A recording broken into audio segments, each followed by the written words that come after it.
বাংলাদেশের বাইরে পৃথিবীর বিভিন্ন প্রান্তে যেখান থেকে চ্যানেল আই দেখছেন আপনাদের সকলকে সাদর আমন্ত্রণ তৃতীয় মাত্রা দেখবার জন্য। প্রিয় দর্শক, কোভিড-19 বা করোনা ভাইরাস গোটা বিশ্বকে এক চরম অনিশ্চয়তা অস্থিরতার মধ্যে ঠেলে দিয়েছে এবং যেই উদ্বেগ উৎকণ্ঠা সেটি ছড়িয়ে পড়েছে গোটা পৃথিবী জুড়ে এবং বাংলাদেশও তার বাইরে নয়। কোথাও কোথাও পরিস্থিতি নিয়ন্ত্রণে আসতে শুরু করলেও বাংলাদেশে এখন পর্যন্ত মোটামুটি যে চিত্র সেটি ঊর্ধ্বমুখী, অর্থাৎ কোভিড-19 একদিকে পরীক্ষার সংখ্যা কিছুটা বাড়ানো হচ্ছে, সেই সঙ্গে আক্রান্তের পরিমাণটাও দৃশ্যমান হচ্ছে, বেড়ে যাচ্ছে। মৃত্যুর সংখ্যা কোনোদিন বাড়ছে, কোনোদিন খানিকটা কমছে, কিন্তু এখন পর্যন্ত পরিস্থিতি উদ্বেগজনক এবং এই উদ্বেগজনক অবস্থার মধ্যেই প্রাথমিক অবস্থায় যে ব্যবস্থাগুলো নেওয়া হয়েছিল পরিস্থিতি নিয়ন্ত্রণে আনবার জন্য, সেই ব্যবস্থাকে অনেকখানি শিথিল করে দেওয়া হয়েছে। কিন্তু শিথিল করা হলো এমন একটা সময় যখন পরিস্থিতি আসলে খানিকটা আরও বেশি উদ্বেগ উৎকণ্ঠা তৈরি করছে। মোটামুটিভাবে এই করোনাকালের নানান পরিস্থিতি বর্তমান এবং ভবিষ্যৎ নিয়ে কথা বলবার জন্য আমার সঙ্গে ঢাকার বেইলি রোডের বাসা থেকে যুক্ত হচ্ছেন গণপ্রজাতন্ত্রী বাংলাদেশ সরকারের মৎস্য ও প্রাণী সম্পদ মন্ত্রণালয়ের মন্ত্রী, জাতীয় সংসদ সদস্য অ্যাডভোকেট সমর রেজাউল করিম।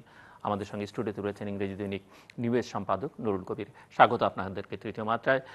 মিস্টার মিনিস্টার, আপনাকে দিয়ে আলোচনাটা শুরু করতে চাই যে পরিস্থিতির মধ্যে আছে গোটা পৃথিবী এবং বিশেষ করে বাংলাদেশ। আমরা যদি বাংলাদেশের প্রসঙ্গে আলোচনা করি, এরকম সংকটকালে যে ধরনের বিহেভিয়ার আসলে প্রত্যাশিত সরকারের কাছ থেকে, নাগরিকদের কাছ থেকে কিংবা অপরাপর বিরোধী রাজনৈতিক শক্তিগুলোর কাছ থেকে, সেই রকম আচরণ আমরা পাচ্ছি কিনা, সেই রকম ব্যবহার, সেই রকম অ্যাকশন কি আমরা দেখতে পাচ্ছি কিনা?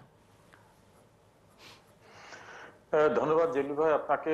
এই করোনা পরিস্থিতি একটা নতুন ধারণা আমাদের, কেন পৃথিবীর কারোই কিন্তু ধারণা ছিল না যে এরকম একটা করোনা ভাইরাসের এত ভয়াবহ আকার ধারণ করবে, এটা কিন্তু আমাদের কারোর চিন্তা ছিল না। এজন্য গোটা বিশ্বের মতো আমরাও কিন্তু প্রস্তুত ছিলাম না যে জাতীয় একটি পরিস্থিতিকে আমাকে মোকাবেলা করতে হতে পারে। সেই জন্য আমাদেরকে কোনো প্রস্তুতি না থাকা সত্ত্বেও যখনই বিশ্বের অন্যান্য দেশে করোনা পরিস্থিতির সৃষ্টি হলো, বাংলাদেশে ছোটখাটো শঙ্কা দেখা দিল, সেই সময় কিন্তু আমরা সরকারের পক্ষ থেকে যেভাবে পরিকল্পিতভাবে এটাকে মোকাবেলা করা যায় আমাদের সীমিত সামর্থ্যের মধ্যে, সীমিত সামর্থ্য এই কারণে বলছি যে আমাদের বাংলাদেশে ভেন্টিলেশন সব হসপিটালে ছিল না। আমরা করোনা পরীক্ষা করার জন্য যে ইনস্ট্রুমেন্ট সেটা কিন্তু আমাদের দেশের প্রস্তুতিতে ছিল না। আমাদের দেশে মানুষরা যেভাবে চলতে, কাজ করতে, বিভিন্ন বিহেভিয়ার অভ্যস্ত, সেটাও কিন্তু করোনার সঙ্গে সামঞ্জস্যপূর্ণ ছিল না। এই সকল কিছুকে, সীমাবদ্ধতাকে মাথায় রেখেই কিন্তু আমরা পরিকল্পনা মাফিক অগ্রসর হওয়ার চেষ্টা করেছি। বিদেশ থেকে বিভিন্ন ইনস্ট্রুমেন্ট আনা, হসপিটাল গুলোকে প্রস্তুত করা, জাতিকে প্রস্তুত করা। মাননীয় প্রধানমন্ত্রী একাধিকবার জাতির উদ্দেশ্যে দেওয়া ভাষণে তিনি কিভাবে চলতে হবে, কি করণীয়, সেই বিষয়গুলো নির্দেশনা দিয়েছেন।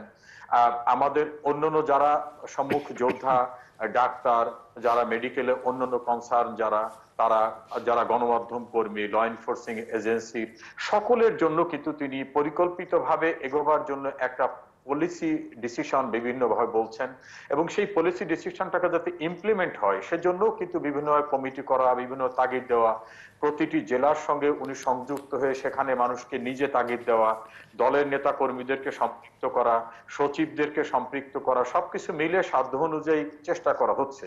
কিন্তু যেহেতু ব্যবস্থাটা একেবারে নতুন আমাদের কাছে, সেই অনুযায়ী আমাদের প্রস্তুতি না থাকায় কোনো কোনো ক্ষেত্রে কিন্তু দৃশ্যমান কিছু অসমন্বয় অনেক ক্ষেত্রে প্রতিভাত হয়েছে। সেটাকে সমন্বয় করে কিভাবে কাজ করা যায় সেটাকে আমরা কাজ করার চেষ্টা করেছি। জনগণকে কিভাবে কাজ করতে হবে সেভাবে তাদেরকে উদ্বুদ্ধ করার চেষ্টা করেছি। আবার যারা শিল্পের সঙ্গে সম্পৃক্ত, যেমন গার্মেন্টস শিল্প, বিদেশের অর্থনীতির বড় একটি যোগান এখানে, গার্মেন্টস এর কর্মচারীরা তাদেরকে একটা বিপন্ন অবস্থা, ছোট ছোট উদ্যোক্তাদের সমস্যা, এই সব কিছুকে মিলে কিন্তু কিভাবে স্বল্প পরিসরে কাজ করা যায়, কিভাবে সামাজিক বা শারীরিক দূরত্ব রক্ষা করা যায়, এরকম একটা প্রস্তুতি আমাদের রয়েছে। তবে আমাদের প্রত্যাশা অনুযায়ী সবকিছু হয়নি। আমরা আশা করছি ধীরে ধীরে মানুষও সচেতন হবে, সরকারি বিভিন্ন প্রশাসনিক বা সামাজিক অন্যান্য কর্মকাণ্ড যারা করেন তারাও ধীরে ধীরে অভ্যস্ত হবে, আমরা আশা করি। মিস্টার সমর রেজাউল করিম, একটা প্রশ্ন আমি করতে চাই, যে ছোট করে যদি আপনি উত্তর দেন, যে আমরা গত 3 মাস আগেও যে বিতর্কের মধ্যে বাংলাদেশ ছিল, যে প্রধানত আওয়ামী লীগ বিএনপির মধ্যে রাজনৈতিক বিতর্ক, ক্ষমতায় থাকা ক্ষমতায় যাওয়ার বিতর্ক, গণতন্ত্র না উন্নয়ন সেই বিতর্ক, কিংবা আমরা মেগা মেগা প্রজেক্ট, আমরা সমৃদ্ধ অগ্রযাত্রায় বাংলাদেশ, আমরা অপ্রতিরোধ্য গতিতে এগিয়ে চলেছি, এইসব নানান কথাবার্তা আমরা শুনেছি। দুপক্ষের কাছ থেকে নানান সময় নানানভাবে শুনেছি, কিন্তু করোনা ভাইরাস তো একটা উপকার বোধহয় বাংলাদেশেরও করলো এবং গোটা পৃথিবীরই অনেকের জন্যই করেছে, যে আসল চেহারাটা কি, ভেতরের চেহারাটা কি, সেটা বোধহয় প্রকাশিত হয়েছে। আপনি কি মনে করেন যে আমাদের কোথায় কোথায় আসলে না দুর্বলতা আছে, মানে ভেতরটা কতটা ফাঁকা, না সেটা বোধহয় আমাদের প্রকাশিত হয়েছে? রাজনৈতিক ভাবে, না দেখুন আমাদের রাজনৈতিক ভাবে নানা রকম কথাবার্তা তো হয় বাংলাদেশে। গণতন্ত্রের চর্চার নামে আমরা কাজের চেয়ে, রাজনৈতিক কাজের চেয়ে কথা বলার সংখ্যা লোকের কিন্তু কম না, অনেক বেশি। সেই জায়গা থেকে কথাবার্তা তো কিছু চলতো, কিন্তু এই পরিস্থিতিতে একটা জিনিস দৃশ্যমান আমি বলবো, সেটা হলো পৃথিবীর 200-র উপরে দেশে করোনা ভাইরাস আক্রান্ত পরিস্থিতি।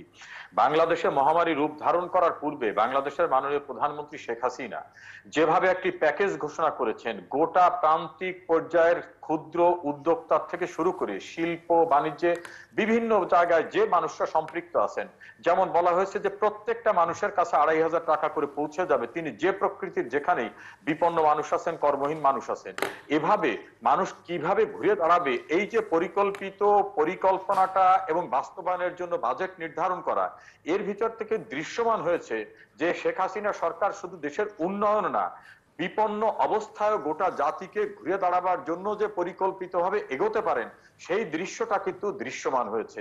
এর দ্বারা এই সরকারের যে উন্নয়নের অগ্রযাত্রা, সমৃদ্ধ জায়গাটা, সেই জায়গাটা দৃশ্যমান হয়েছে, এটা আমার মনে হয়। জি, মিস্টার নুরুল কবির, এই পরিস্থিতির মধ্যে আমরা দেখছি যে রাজনৈতিক নেতারা, যদিও মিস্টার সমর রেজাউল করিম বলছিলেন এগুলো অনেকটা মানে রাজনৈতিক বিতর্ক, এক ধরনের পলিটিক্যাল রেটোরিক, কিন্তু লড়াই একটা চলছে দুই পক্ষের মধ্যে এবং সেখানে জেতার একটা চেষ্টা। এক পক্ষ দাবি করছেন যে তারা জীবন এবং জীবিকা নিশ্চিত করেছেন, অন্য পক্ষ বলছেন যে জীবন এবং জীবিকা সবটাই ধ্বংস করে দিয়েছে যারা ক্ষমতায় আছে তারা। বাস্তবে চিত্রটা কি দেখছে? এখন বাস্তব চিত্র, এই দুই পক্ষের দাবির কোনোটাই পরিপূর্ণভাবে সত্য নয়, আবার দুই পক্ষের দাবির উভয়েরই কিছু ধরনের সত্যতা আছে।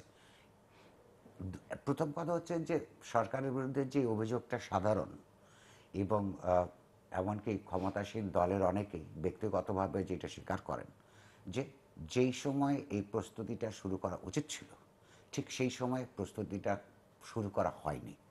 এটা যে যত করেই বলুক, এটা পরীক্ষা কেমন কেমন করে, কারণ এখনও দেখা যাচ্ছে প্রস্তুতি চলছে। যেমন ধরুন 2 মাস আগে ডাক্তার 10টা হসপিটালকে আপনার ডেজিগনেট করা হয়েছে কোভিড টেস্ট করবার জন্য। এখনো পর্যন্ত কিন্তু 10টা হসপিটাল পরিপূর্ণভাবে প্রস্তুত না, এবং তার যে ক্যাপাসিটি আছে সেই ক্যাপাসিটির রোগী ট্রিটমেন্ট করতে পারছে না, শনাক্ত করার জন্য যা যা দরকার এগুলি করতে পারছে না। তার মানে হচ্ছে এটা একটা। আমি যদি ধরুন ছোট্ট একটা উদাহরণ দিই, এই মুহূর্তে পরীক্ষার জন্য অবশ্য সারা দেশে কিছু বাড়ানো হয়েছে, কিন্তু সব জায়গায় গোজামিল, মানে কোথাওই ভালোভাবে হচ্ছে না। তার মানে ধরুন পিসিআর মেশিন, ঢাকা মেডিকেল কলেজে আমি আজকে জানলাম যে ঢাকা মেডিকেল কলেজে 2টো পিসিআর মেশিন, তার মধ্যে একটা অকেজো। মুগদা মেডিকেল কলেজ হসপিটালে যেটা ছিল সেইটা ঠিকমতো কাজ করছে না। তার মানে হচ্ছে, আমি দুটো ছোট্ট উদাহরণ দিলাম, মানে হচ্ছে এইটা মোকাবেলা করবার জন্য প্রযুক্তিগতভাবে স্বাস্থ্য খাতে যে ধরনের প্রস্তুতি দরকার ছিল সেটা আমাদের ছিল না।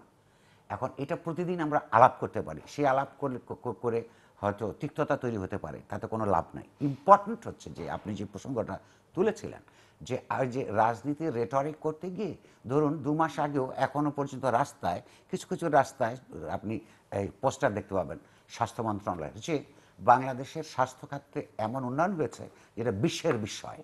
তো এইটা যে কি পরিমাণ অন্তঃসারশূন্য দাবি, এই ঘটনার মধ্য দিয়ে এরকম একটা, অবশ্যই ঠিকই বলেছেন রেজাউল করিম ভাই, এইটা সারা বিশ্বের জন্য একটা ফেনোমেনন। এই আকারে কোনো মহামারী একেবারে বৈশ্বিক পর্যায়ে 200-রও বেশি, 10টা দেশকে আক্রান্ত করে নাই, সেটা করেছে।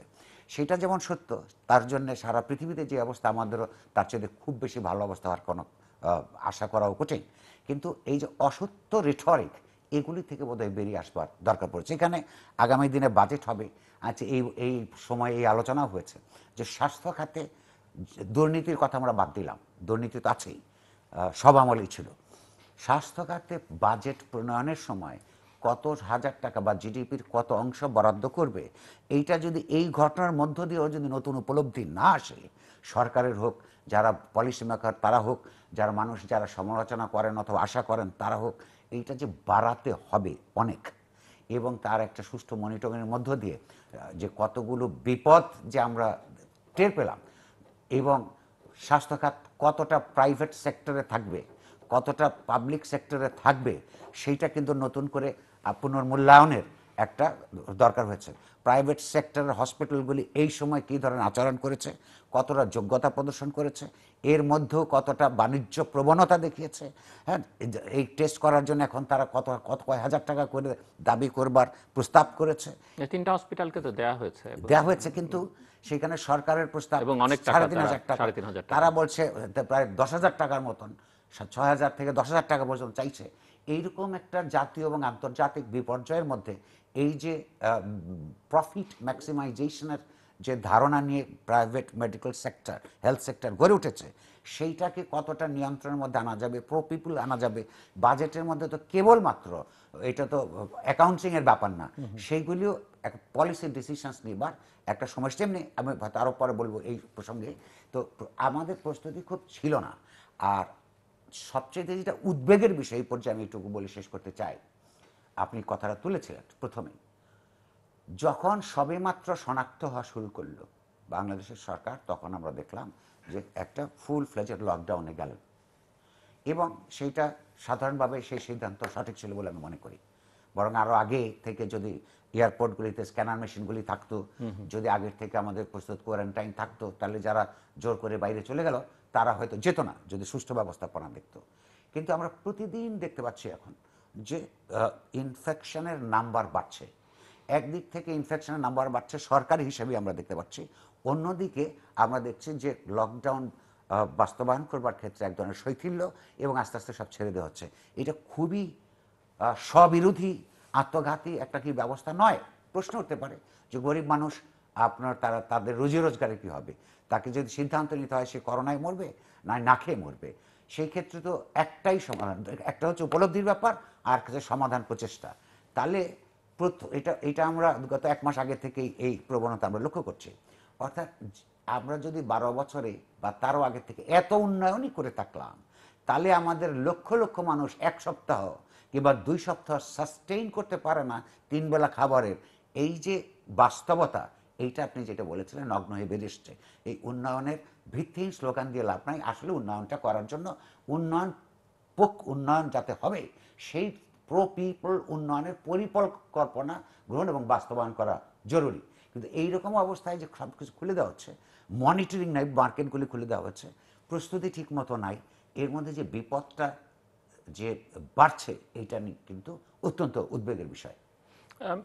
মিস্টার সমর রেজাউল করিম, এই যে উদ্বেগের কথা মিস্টার নুরুল কবির বলছিলেন, যে অনেকেই মনে করেন এবং বাস্তবতাও হচ্ছে যে সংক্রমণ তো বাড়তে শুরু করেছে, এবং স্বয়ং স্বাস্থ্যমন্ত্রী বলছেন যে তিনি এই ফ্যাক্টরি খুলে দেয়া এগুলোকে সমর্থন করেন না, বা সমর্থন করেন না না বললেও এটা তিনি বলেছেন যে সংক্রমণ বাড়বে, এবং আমরা দেখতে পাচ্ছি যে সংক্রমণ বাড়ছে। সো এক ধরনের সমন্বয়হীনতা, এক ধরনের দ্বিধা, এক ধরনের অপ্রস্তুতি, মানে প্রস্তুতিহীনতা, সবটাই কিন্তু প্রকাশিত। তো কি জবাব দেবেন আপনারা?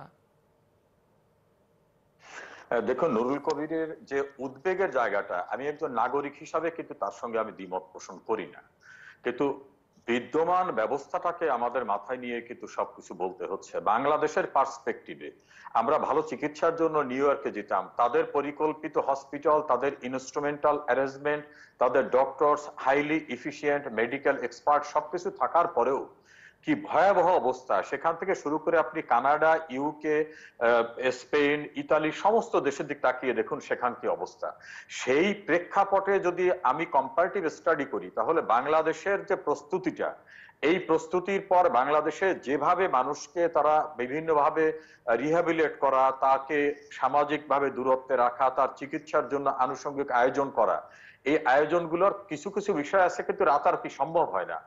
যেমন এই কোভিড-19 এর টেস্টের যে সমস্ত ইনস্ট্রুমেন্ট, এইটা যে সকল দেশ সাপ্লাই দেয়, আমরা কিন্তু রাতারাতি সেই দেশ থেকেও সবকিছু আনতে পারিনি। আর পূর্বে কিন্তু আমরা জানতাম না এরকম অবস্থাটা এখানে হয়ে যাবে। সেই সকল দেশে তাদের কিন্তু নিজেদের এই সকল মেশিনারিজ প্রয়োজন। তারপরও সরকারের পক্ষ থেকে দ্রুততার সঙ্গে সকল কিছু এনে আমরা বেসরকারি প্রতিষ্ঠান, সরকারি প্রতিষ্ঠান, ভলান্টারি আদার অর্গানাইজেশন, সকলের সমন্বয়ের সঙ্গে কিন্তু আমরা কাজ করছি। এখন একটা বিষয় নুরুল কবির সঙ্গে আমি একমত, যে আমরা যে এই যে একটা রিল্যাক্টেন্ট অবস্থায় নিয়ে আসলাম বিভিন্ন জায়গায়, সেই ক্ষেত্রে এই সংক্রমণ ছড়াতে পারে। কিন্তু সেখানে পাশাপাশি এই বিষয়টা অনুগ্রহ করে বিবেচনা করে দেখবেন যে বাংলাদেশের যে পরিমাণ মানুষ বিভিন্ন প্রফেশনের সঙ্গে জড়িত, বলছি যে যারা দোকানের সঙ্গে জড়িত, শিল্পে মানে পোশাক শিল্পের সঙ্গে জড়িত, যারা পোশাক শিল্পে কাজ করছেন বিভিন্ন জায়গায়, এই সকল মানুষদের সঙ্গে কিন্তু শুধু দেশের না বিদেশের সঙ্গে সম্পৃক্ততা আছে। আমাদের দেশের ডেভেলপমেন্টের বড় একটি বৈদেশিক মুদ্রা কিন্তু এইসব খাত থেকে আসে। যেমন যে আমি মিনিস্ট্রি, সেই মিনিস্ট্রির কিন্তু মৎস্য রপ্তানি করা হয়। এরকম ভাবে অনেকগুলো জায়গা আছে, সেই সকল বিষয়গুলোকে হয়তো সরকার বিবেচনায় গ্রহণ করতে বাধ্য হয়েছেন, কারণ এগুলোকেও বিবেচনায় না রেখে শুধুমাত্র সরকারি ত্রাণ দিয়ে সহায়তা দিয়ে কতটা সম্ভব। আর বাংলাদেশের উন্নয়নের যে প্রসঙ্গটা নুরুল কবির বলছেন, সেই ক্ষেত্রে আমি বিনয়ের সঙ্গে বলবো যে বাংলাদেশ উন্নত হয়নি এ কথা একেবারে যার দিব্য দৃষ্টি নাই সেও বলবেন না। বাংলাদেশের ইনফ্রাস্ট্রাকচার ডেভেলপমেন্ট থেকে শুরু করে বাংলাদেশের মানুষের অন্ন, বস্ত্র, বাসস্থান, চিকিৎসা, শিক্ষা, আধুনিক ব্যবস্থা, ডিজিটাল রাষ্ট্র ব্যবস্থা, এই যে উন্নয়নটা হয়েছে পদ্মা সেতু থেকে শুরু করে টানেল, এই উন্নয়ন কিন্তু উন্নয়নের একটি অংশ। বাংলাদেশের কোনো মানুষ কিন্তু এখন না খেয়ে থাকে না, কোনো মানুষ কিন্তু বিবস্ত্র অবস্থায় থাকে না, একজন মানুষ কিন্তু টাকার অভাবে শিক্ষা প্রতিষ্ঠানে তার সন্তান দিতে পারছে না এরকম অবস্থা না। আপনি দেখুন মানুষের গড় আয়ু বেড়েছে, তার পুষ্টি বেড়েছে, মাতৃ মৃত্যুর হার, শিশু মৃত্যুর হার থেকে শুরু করে দেখুন যে বাংলাদেশের ডেভেলপমেন্টের যে সূচকগুলি, সেই সূচকগুলি কিন্তু অভাবনীয় হওয়ার কারণে কিন্তু ওয়ার্ল্ড ফেমাস অর্গানাইজেশন কিন্তু বাংলাদেশকে উন্নয়নের রোল মডেল বলছে। তবে আমরা যে পরিমাণ প্রস্তুতি দরকার সেটা আমাদের কিন্তু ছিল না। তার ভিতর থেকে আমরা চেষ্টা করছি এবং সরকারের প্রত্যয় যে একজন মানুষও অনাহারে থাকবে না, একজন মানুষও এই করোনা পরিস্থিতিতে বিপন্ন অবস্থায় থাকবে না। রাষ্ট্র তাদের জন্য যা কিছু দরকার সেটা করবে, কিন্তু আমাদের সামাজিক দূরত্ব রক্ষা করার যে দায়িত্ব নাগরিকেরও আছে। নাগরিক যদি না বুঝে মসজিদে গিয়ে ডিস্টেন্স রক্ষা না করি, মার্কেটে গিয়ে ডিস্টেন্স রক্ষা না করি, সেটা কিন্তু নাগরিকের একটা মাইন্ড সেট আপের প্রশ্ন আছে। এটাও কিন্তু আমাদেরকে এগিয়ে আসতে হবে। সরকার বলতে কিন্তু মন্ত্রী এমপিরাই শুধু না, নাগরিক কিন্তু রাষ্ট্রের অংশ, তাদেরও দায়িত্ববোধ আছে। সেই দায়িত্ববোধেও কিন্তু অনেক জায়গায় অনেকের ঘাটতি রয়েছে। মিস্টার মিনিস্টার, আমি আরেকটা প্রসঙ্গ একটু আনতে চাই। এবং আপনি বলেছেন যে সবাই রোল মডেল বলছে, ওয়ার্ল্ড হেলথ অর্গানাইজেশন বলছে, যদি বিশ্বের নানান প্রান্ত থেকে প্রকৃত অর্থেই রোল মডেল বলা হয়, আমরা সবাই নিশ্চয়ই নাগরিক হিসেবে খুশি হব। আমার প্রশ্ন হচ্ছে যে সংক্রমণের ব্যাপকতা কিন্তু পৃথিবীর অন্যান্য দেশও প্রথমে অস্বীকার করেছে এবং তার খেসারত উন্নত বিশ্ব দিয়েছে। মার্কিন যুক্তরাষ্ট্রের কথা বলি, যুক্তরাজ্যের কথা বলি, কিন্তু উন্নত চিকিৎসা ব্যবস্থা থাকবার কারণে সেটা ম্যানেজও তারা করতে পেরেছে। কিন্তু বাংলাদেশ যে পারছে না ম্যানেজ করতে, বা বাংলাদেশের মতো আরো অনেক দেশ পাচ্ছে না, তার কিছু উদাহরণ কিন্তু মিস্টার নুরুল কবির তুলেছেন। যে পরীক্ষা নিরীক্ষা নিয়ে এখনো পরীক্ষা হচ্ছে, কিন্তু প্রতিদিনই আপনি টেলিভিশনের সংবাদে দেখবেন নানান মানে গোজামিল বা একই রিপোর্ট, সকালে একরকম বিকেলে একরকম একজনের রিপোর্ট হচ্ছে। তো এর আসলে কি জবাব? এবং এই সময়টাতে অনেকেই মনে করেন যে তথ্যের অবাধ প্রবাহ থাকা দরকার, এবং অনেকেই মনে করেন যে মানুষের যে অধিকার সেগুলো নিশ্চিত করা দরকার।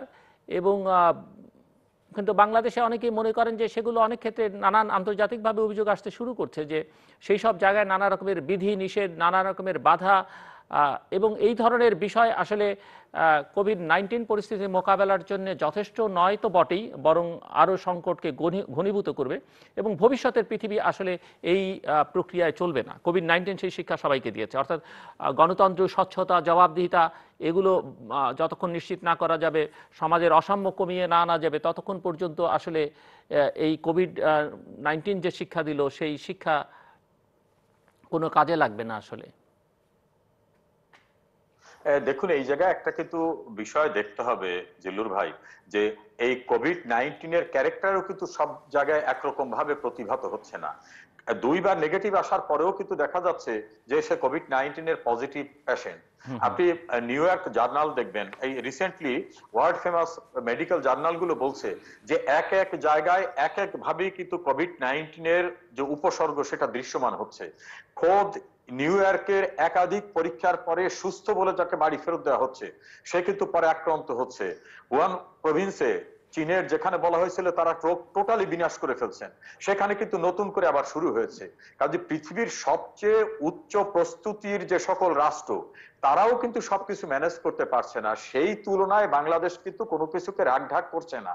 আর বাংলাদেশের তথ্যের অবাধ প্রবাহের জন্য কিন্তু তথ্য অধিকার আইন আছে। কাউকে কিন্তু কোথাও বলা হয় না যে সঠিক তথ্য বা আপনি যে তথ্যটা পাচ্ছেন সেই তথ্যটা আপনি প্রকাশ করতে পারবেন না। এখন এই কোভিড এর ধরন, এর ট্রিটমেন্ট, এর যে মেডিসিন, এটাই কিন্তু ওয়ার্ল্ড ফেমাস কেউ বের করতে পারে নাই। তার ভিতর থেকে বাংলাদেশ তার সাধ্যের ভিতর সবটুকু চেষ্টা করছে। কাজে বাংলাদেশের কিন্তু একজন আইনজীবী হিসেবে মানে অনেকেই মনে করেন যে ডিজিটাল সিকিউরিটি অ্যাক্টের ব্যবহার যথেষ্ট পরিমাণে যথেচ্ছভাবে করছে বাংলাদেশ, এই অভিযোগ কি ঠিক? আমি বলি একেবারেই না। আর সব কেসটাই যে সবটা জেনুইন হবে কথাও বলি না।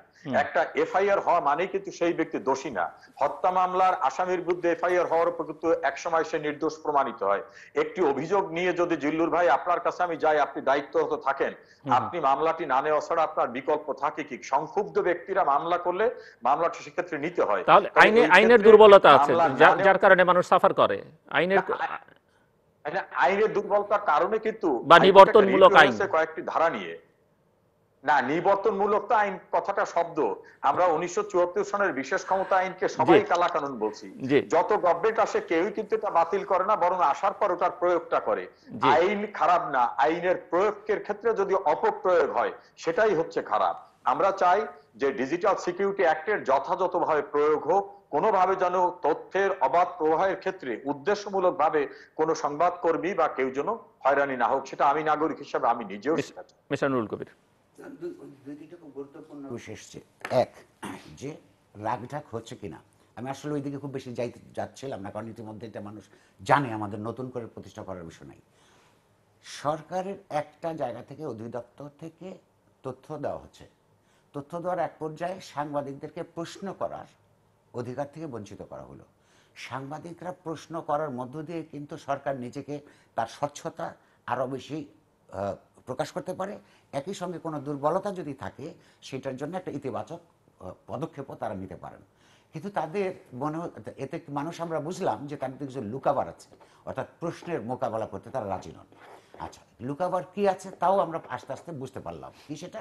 ধরুন যে যখন সংক্রমণের হার বাড়ছে এবং সুস্থতার হারের সঙ্গে তার একটা বিরাট বৈষম্য দেখা যাচ্ছে, আপনার দূরত্ব অনেক বেশি, তখন তারা কি করলেন, ডব্লিউএইচওর যে প্রোটোকল আছে, কাকে আপনি সংক্রমণ মুক্ত বলবেন আর কাকে সংক্রমণ হওয়ার পরে সুস্থ বলবেন, তার একটা প্রোটোকল আছে। অর্থাৎ একবার যদি কেউ সংক্রমিত হয়, তারপরে সুস্থ হওয়ার পরে অন্তত 2টা বার তাকে টেস্ট করতে হয়। 2বার যদি নেতিবাচক ফল আসে তাহলে তিনি সুস্থ। প্রোটোকল পরিবর্তন করা হলো এই কথা বলে যে দ্বিতীয়বার ওই নেগেটিভ 2টা টেস্ট করার কোনো দরকার নাই, সিমটমস থেকে তারা বলবেন। এইটা প্রোটোকল ভেঙে ফিগারকে ম্যানিপুলেট করা হচ্ছে। তাতে তো সরকারের থাকলেই কিছু লোক বুঝতে পারে না যে শেষ বিচারে যদি এরা আক্রান্তই থাকে, তাদের যদি প্রাণহানি ঘটে, শেষ পর্যন্ত এগুলি ঠেকানো কোনো পথ নাই। এগুলো আসলে জবাবদিহি তাকে কোনো না কোনো ফর্মে করতে হয়, তাহলে এগুলো লুকানোর কোনো মানে হয় না। আর টেস্ট এবং টেস্ট, এটা হলো 1 নম্বর কথা। যেখানে যেখানে ভাইও বললেন যে ঠেকাবার চেষ্টা করেছে, এইটাই পদ্ধতি। এখন ধরুন আমি গত 2 দিনের একটা ছোট্ট ফিগার আপনাকে দিই। হঠাৎ করে আমরা দেখলাম যে 1000 অতিক্রম করে গেল সংক্রমিত মানুষের সংখ্যা সোমবার দিন, আবার মঙ্গলবার দিন 1000-এর নিচে নেমে এসছে। আপাতত দেখে যদি আপনি স্বস্তি বোধ করেন এবং এটার কারণে যদি লকডাউন শিথিল করার কোনো পরিপ্রেক্ষিত তৈরি হয়েছে বলে মনে করেন, সেটা কেন ভুল হবে? যেই দিন সোমবার দিন যখন 1034টা কেস সরকার শনাক্ত করলো যে সংক্রমিত, সেদিন কিন্তু টেস্ট করা হয়েছিল 7208টা। আবার মঙ্গলবার দিন যে 1000 থেকে কমে আসলো 9600 হলো, 9,069টা যে সংক্রমণের পাওয়া গেল, 1000 থেকে কমলো, কিন্তু টেস্ট কিন্তু কমিয়ে দেওয়া হয়েছে, কমিয়ে এনে 6,773-এ। ওটা টেস্ট কম হলে সংক্রমণের সংখ্যা কমে। সেইটা দিয়ে যদি মানুষ বিভ্রান্ত হয়, সেটা সরকারের শেষ বিচারে কিন্তু সরকারের ক্ষতি হবে, মানুষও ভুগবে। ফলে এই যে সংখ্যা নিয়ে সলচাতুরি, এটা সংখ্যা নিয়ে যে জাগলারি, এটা করার মধ্যে ট্রাস্ট মি কোনো পক্ষের, সরকারের, বিরোধী দলের কারোর কিংবা জনসাধারণের কারোর কোনো লাভ নাই। ফলে এগুলি করার অর্থ হয় না। দ্বিতীয়ত আপনি বলছেন যে যে আইনটা আপনার, মানে এই আইনের ব্যবহার কিছু করা হয়েছে ডিজিটাল সিকিউরিটি অ্যাক্ট, যে স্বচ্ছতা পরিপন্থী ব্যবহার এই আইনের। আচ্ছা, সর্বশেষ যে 4 জন, আপনার এর মধ্যে 3 জন লেখক, 1 জন ব্যবসায়ী, তাদেরকে যে গ্রেফতার করা হলো, সেই এফআইআর এর মধ্যে যে অভিযোগ আছে, সেই এফআইআর এর মধ্যে যে অভিযোগগুলিতে আমরা দেখতে পাই কয়েকটা তারা ফেসবুকে যেগুলো দিয়েছে তার কয়েকটা স্যাম্পল দিয়েছে। কেউ এটার কিছু জিনিস রিপ্রিন্ট করেছে, কেউ ডব্লিউএইচওর রিপোর্ট করেছে, কেউ কেউ কিছু মন্তব্য করেছে, কেউ কেউ সরকারের কিছু অসঙ্গতি দেখিয়েছে। প্রশ্নটা হচ্ছে তাদের বিরুদ্ধে অভিযোগ আনা হয়েছে সরকার এবং রাষ্ট্রের বিরুদ্ধে ভাবমূর্তি নষ্ট করার। আচ্ছা, মানে আমি রেজাউল করিম ভাইকে অত্যন্ত বিবেকবান একটা মানুষ মনে করি, এটা আজকের সঙ্গে তার থেকে আমার পরিচয় না। ও বিভিন্ন সময় তার যখন বিরোধী দলে ছিল তখনও আমাদের সঙ্গে তার সম্পর্ক ছিল। একটা রাষ্ট্রের বা সরকারের ভাবমূর্তি কিভাবে নষ্ট হয়? যদি যেই দেশে ধরুন এখনো পর্যন্ত বা 2013 সালে সরকারের মন্ত্রী জেনিভায় গিয়ে বলে এসছেন যে এখানে আর কোনো আপনার বিচার বহির্ভূত হত্যাকাণ্ড হবে না, এটা জিরো টলারেন্স দেওয়া হবে। আজকে আমরা যখন কথা বলছি সেই দিনেও আপনার বিচার বহির্ভূত হত্যাকাণ্ড ঘটেছে। এটা কিভাবে সরকার এবং সরকারেরও, রাষ্ট্রের তো বটেই, সমাজের তো বটেই ভাবমূর্তি নষ্ট হয়। যখনই বিচার বহির্ভূত হত্যাকাণ্ড ঘটে, সেই যদি খুব একেবারে হার্ডকোর ক্রিমিনাল হয়, এইটা যে মেসেজ সারা পৃথিবীতে দেয় যে আমাদের যে সাধারণ বিচার ব্যবস্থা আছে তার মধ্যে দেউলিয়াত্ব এসছে, এইটা সরকারের ভাবমূর্তি, রাষ্ট্রের ভাবমূর্তি, দেশের ভাবমূর্তি নষ্ট করে।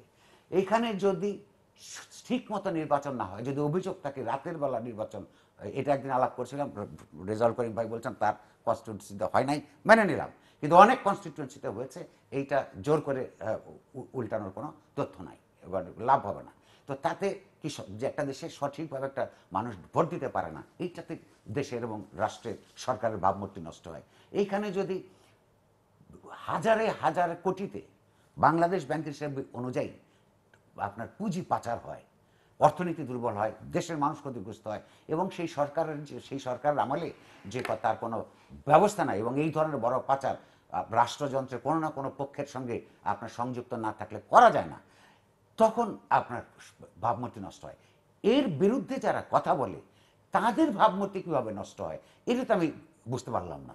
এটা যদি আমাকে একটু বুঝায় বলেন। এবং এই যে আপনি বলছিলাম যে ওনার কাছে আমার একটা বিচার দেওয়ার আছে, এই কথাগুলি যারা বলে তাদেরকে এই সরকারি কারেকশনের লাইনে না গিয়ে, কোর্স কারেকশনের লাইনে না গিয়ে কি কি সরকারি দলের, ধরুন সাম্প্রতিককালে আমরা লক্ষ্য করছি এক ধরনের তার ওনাদের থেকে অনেক জুনিয়র একটা তরুণ তুর্কি এক বুদ্ধিজীবী, এরা একটা গ্রুপ করেছে আওয়ামী লীগের, এরা একটা সংগঠনও করেছে, এবং সেই সংগঠন থেকে 40 থেকে 50 জন, ধরুন আমি এখানে কথা বলছি, এই কথা বলছি যে এখানে খুঁত আছে, এখানে খুঁত আছে, অসঙ্গতি আছে, এগুলি যখন দেখাচ্ছি তখন টেলিভিশনের এইটা দেখে বা কোনো একটা ফেসবুক লাইভ থেকে দেখে একসাথে 10, 12, 15, 20, 50 সেন্টার থেকে তারা ওইগুলি খণ্ডন না করে এই নুরুল কবির রাজাকার, আচ্ছা আমার বয়স হইল 10 বছর ছিল 1971-এ, তারপরে বিএনপি এবং জামাতের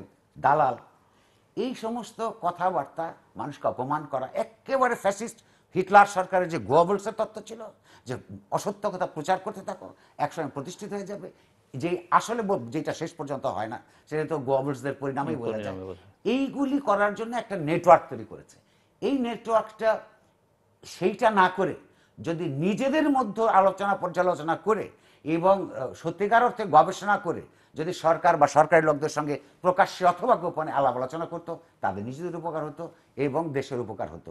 আমি এটা বিচার আপনার কাছে দিয়ে রাখলাম, চেষ্টা করেন, বিচারের রায় শুনবো তার কাছ থেকে, আপনারা এটা চেষ্টা করেন, খবর নেন এই কথা সত্য কিনা, যদি সত্য হয় তাহলে এই সমস্ত গোবলসীয় প্রোপাগান্ডা বন্ধ করতে বলেন, কারণ এটা আসলে মানুষ বিশ্বাস করে না।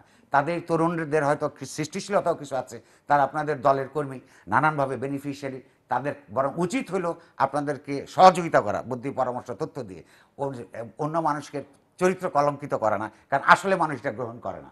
তো সর্বশেষ কথা এই ব্যাপারে আমি বলতে চাই যে যেমন ধরুন আমার একটা ছোট্ট যে সাইবার ক্রাইম, আমি কিন্তু বলছি না যে এই যে ওই আইনটার নাম কি, এটার বিরুদ্ধে কথা বলতে বলতে কয়েকটা প্রভিশন আপনার যে digital security act, digital security act দরকার আছে, এটা কিন্তু আমরা কখনো স্বীকার করি নাই। কারণ হচ্ছে যে পৃথিবীতে আমাদের দেশে সাইবার ক্রাইম আছে তো, এবং ভয়াবহ রকমের সাইবার ক্রাইম আছে, কিন্তু সেইগুলি আচ্ছা অসত্য এবং বিভ্রান্তিকর তথ্য পরিবেশনের জন্য ধরে নেওয়া যায়, এই যে এই লোকগুলিকে ধরে না কেন? আচ্ছা, যারা যখন সবচেয়ে বেশি সচেতন করা দরকার ছিল, মন্ত্রীর ওনার সহকর্মীরা যখন বলছে যে বাংলাদেশে করোনা আসবে না, সেটি তো বিভ্রান্তিমূলক। যখন ওনারা বলেছেন বাংলাদেশ আওয়ামী লীগ করোনার চাইতে শক্তিশালী, সেটা যদি কেউ বিশ্বাস করে থাকে এবং যদি ব্যবস্থা নিয়ে না থাকে এবং যদি লকডাউন না মানে, তো সেটাই তো বিভ্রান্তিমূলক। যদি ওই আইনে তাদেরকে গ্রেফতার না করে, তারা এগুলি বললো কেন আমরা যারা সমালোচনা করি, আমাদেরকে বা আমাদের চেনা সমালোচনা ধরেন একটা পক্ষ তো জেনুইনলি হয়তো করছে, আরেকটা এমন একটা গোষ্ঠীও তো আছে, যেমন আপনি সরকার পক্ষে আছে, সরকার বিপক্ষেও আছে, যারা অনেক মিথ্যা ফেক আমি তো বলছি, কিন্তু যে সাইবার ক্রাইম আছে এবং শুধু তথ্যের ব্যাপারে আরো নানান ব্যাপার আছে, নানান ব্যাপার আছে, কিন্তু প্রশ্নটা হচ্ছে সরকার যে এই আইন কেবলমাত্র ক্রিটিকদের ব্যাপারে ব্যবহার করে, এটা তো পরিষ্কার। তাদের লোকজন একটা যে আমাদেরকে যারা অন্যায়ভাবে গালাগালি করে, ভিত্তিহীন তথ্যহীন এই যে চরিত্র হনন করে, তাদের একজনকেও তো এই আইনের আওতায় আনতে দেখলাম না। জি মিস্টার মিনিস্টার, রায় দেবার পালা।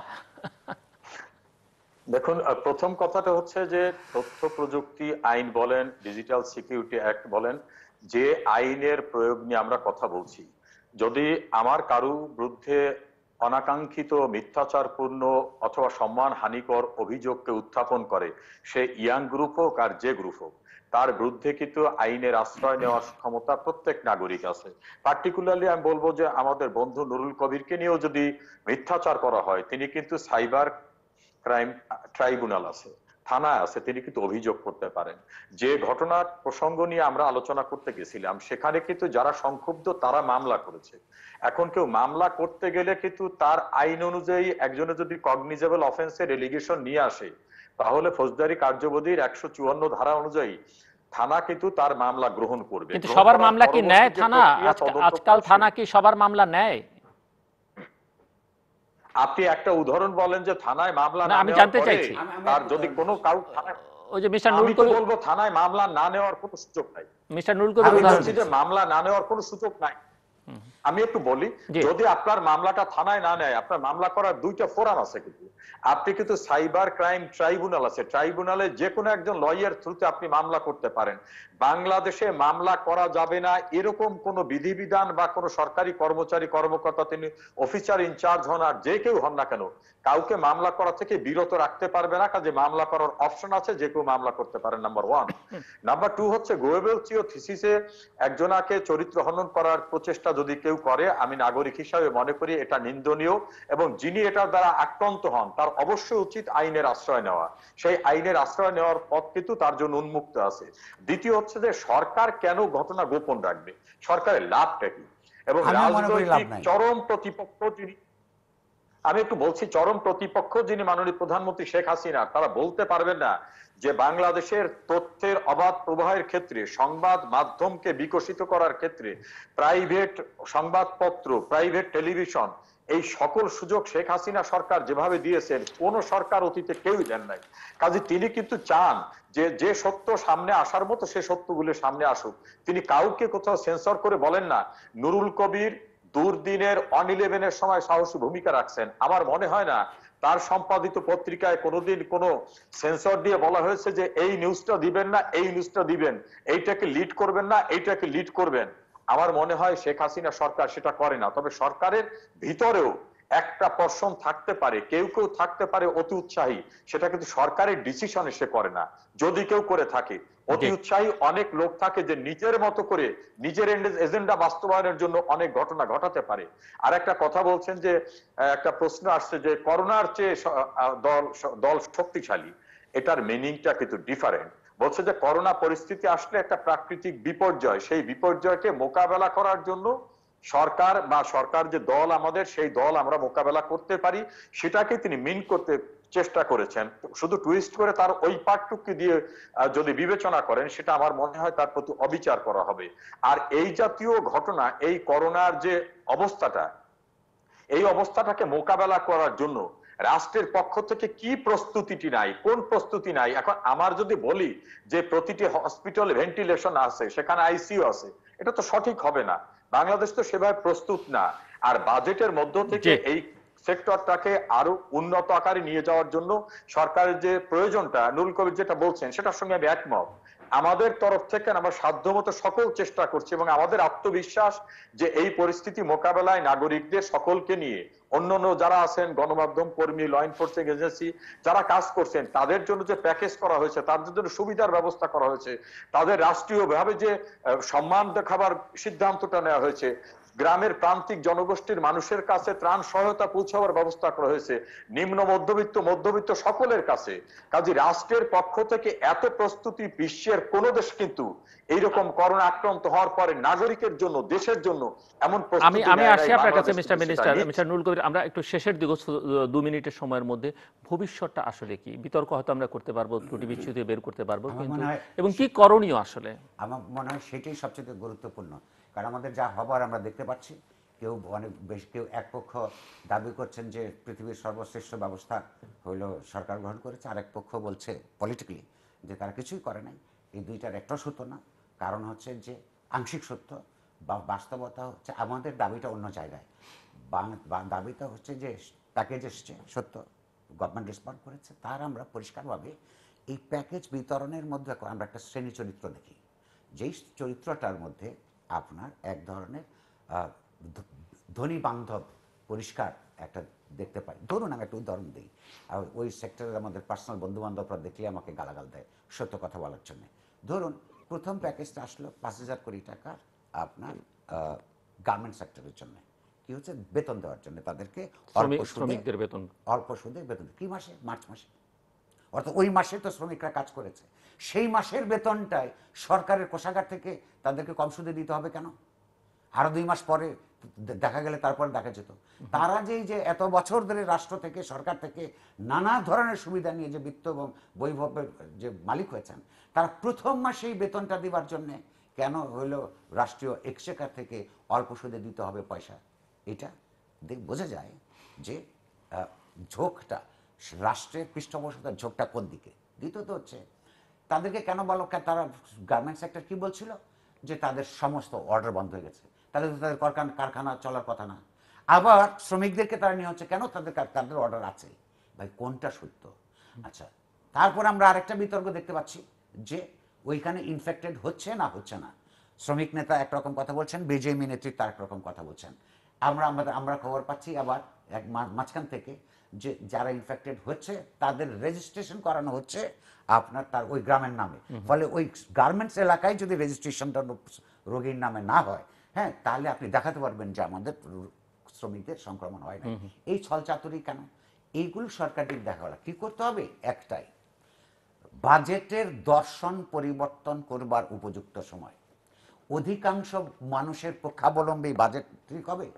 আমাদের শিক্ষায়, আমাদের স্বাস্থ্যে, আমাদের কমিউনিকেশনে, আমাদের এই যে শ্রমিকদের জন্যে, তারপরে তাদের উন্নয়নের জন্য প্রধানত বাজেট নির্ধারণ করা হবে ভবিষ্যতে, নাকি এখনো পর্যন্ত আপনার ধনীদের পক্ষেই মুষ্টিমেয় ধনীর বৃত্ত এবং বৈভব গড়ে তোলবার ব্যবস্থা করবে? এইটা সিদ্ধান্ত নেওয়া গুরুত্বপূর্ণ। মনে রাখতে হবে যে বাংলাদেশ গত কয়েক বছরে 13.5% হারে সর্বোচ্চ ধনী, এক্সট্রা অর্ডিনারি ধনী যারা, হ্যাঁ, সেটা বেড়েছে। কিন্তু এই কিছুদিনের মধ্যে এই মাত্র করোনার প্রভাবে দারিদ্র্যের সংখ্যা বেড়ে গেছে। এই ফুল প্যাকেজটা কি হবে, এক্সিট প্ল্যানটা কি, এইটা সর্বস্তরের যারাই মানুষ নিয়ে চিন্তা করে তাদেরকে নিয়ে কথাবার্তা বলে এক ধরনের একটা ইতিবাচক বাজেট দরকার আমাদের। মিস্টার সমরেজাল করিম, একেবারে শেষ প্রান্তে জাস্ট 1 মিনিট সময়ের মধ্যে, জি প্লিজ। আমি নুরুল কবিরের সঙ্গে কিছু কিছু বিষয় একেবারে পরিপূর্ণভাবে একমত। তবে গার্মেন্টস এর প্রণোদনা দেওয়ার ক্ষেত্রে মাননীয় প্রধানমন্ত্রীর লক্ষ্য ছিল যে গার্মেন্ট শিল্পে যে কর্মীরা কাজ করে সে অসহায় মানুষগুলো যেন ওই মালিক পক্ষের বিভিন্ন অজুহাতের কারণে তারা যেন বিপন্ন অবস্থায় না পড়ে, সেজন্য কি তাদের কাছে এগিয়ে আসা হচ্ছিল। আর দেখুন বাংলাদেশে কিন্তু ঈদের পূর্বে কর্মবিপন্ন, কর্মবিমুখ প্রত্যেকটা নাগরিকের কাছে অর্থনৈতিক সহযোগিতা রাষ্ট্রের পৌঁছাবে। এটা মনে হয় বিশ্বের একটা বিস্ময়। কোন রাষ্ট্র তার প্রাকৃতিক এইরকম পরিস্থিতিতে নাগরিকের পাশে এভাবে দাঁড়ায় নাই।